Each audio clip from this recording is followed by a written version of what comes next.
Jonesy and Amanda. Jam Nation. Well, he's the leader of the opposition, and on Saturday, Peter Dutton, along with the rest of Australia, will learn who will be the new PM. We've never met before. Peter Dutton, hi. Here he Great is. to be with you. Thanks, Jonesy. It's nice to see you in our orbits. You've never come into our orbit. No, I don't know why, but I guess the next thing you'd say is looking much younger in person and,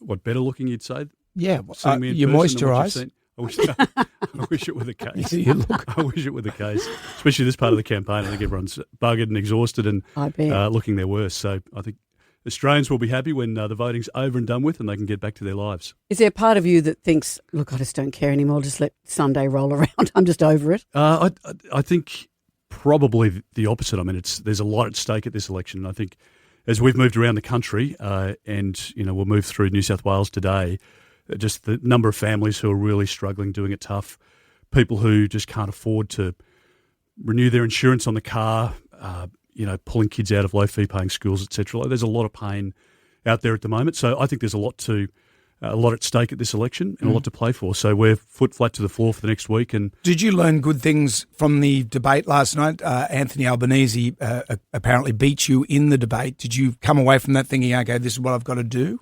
I felt pretty good coming out of the debate. You always question the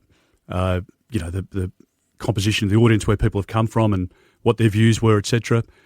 So I've had good feedback from the debate, the things that you would go back and want to change in any speech or debate. But I guess the main points I made was in relation to our policy and the 25 cent a litre cut for fuel and the $1,200 tax rebate, I think, provides support to those families we're just talking about and gives them help right now.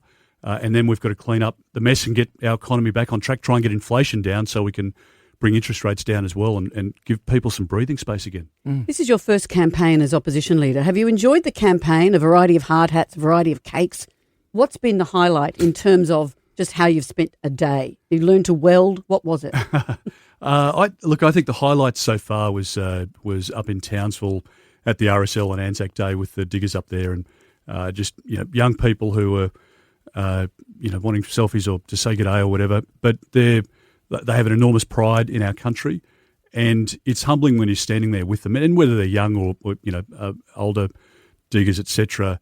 You're reminding yourself of the fact that these people are prepared to do whatever it takes to keep us safe as a country. For me and for our kids and grandkids in time, whatever, they're prepared to trade their lives to keep us in the life that we've become accustomed to, and it's pretty humbling spending time with them. So I think that was probably the highlight. But you just meet some amazing people, but some really inspiring stories. But as I say, some really tragic stories as well. And that's the nature of moving around and speaking to lots of people. Yeah. And now we're at the part of the campaign. You're a bit like, did you ever see the Blues Brothers movie?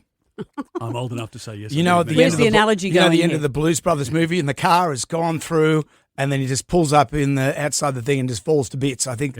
And that's what it's like. So this next part of our interview is it's a segment called Don't Make It Political. So it's not about politics. These are just some rapid fire questions, and all you have to do is give a little one word or one sentence answer to. Speak from the heart. Speak from the heart. So we've got an intro for you.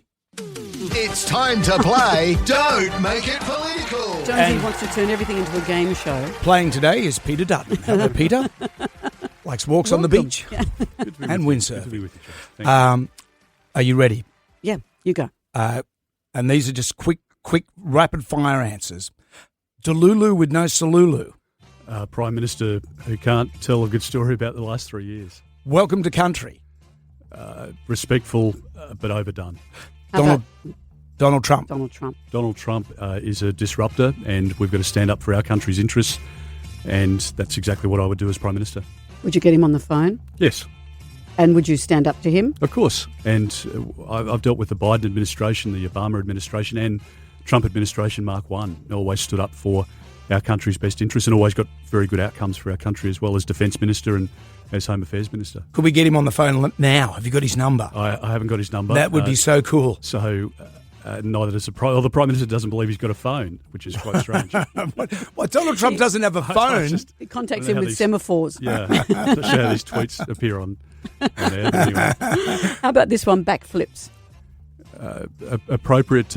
If you have made a mistake, you should own up to it and fess up to it and own it. And you make mistakes. All of us are human in this job, and if you want to be arrogant and pretend you haven't made a mistake and just continue to dig deeper, well, good luck. But that's not what I do.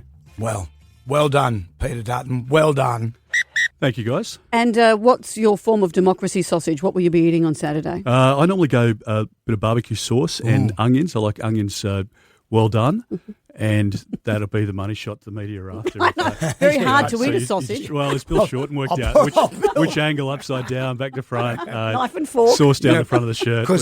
It can all go wrong. It was Bill's running style and his sausage eating them brought him undone. Yes. Bear that in mind for this weekend. No man boob shots. Bill would say to all of us. Poor old Bill sitting there, come on.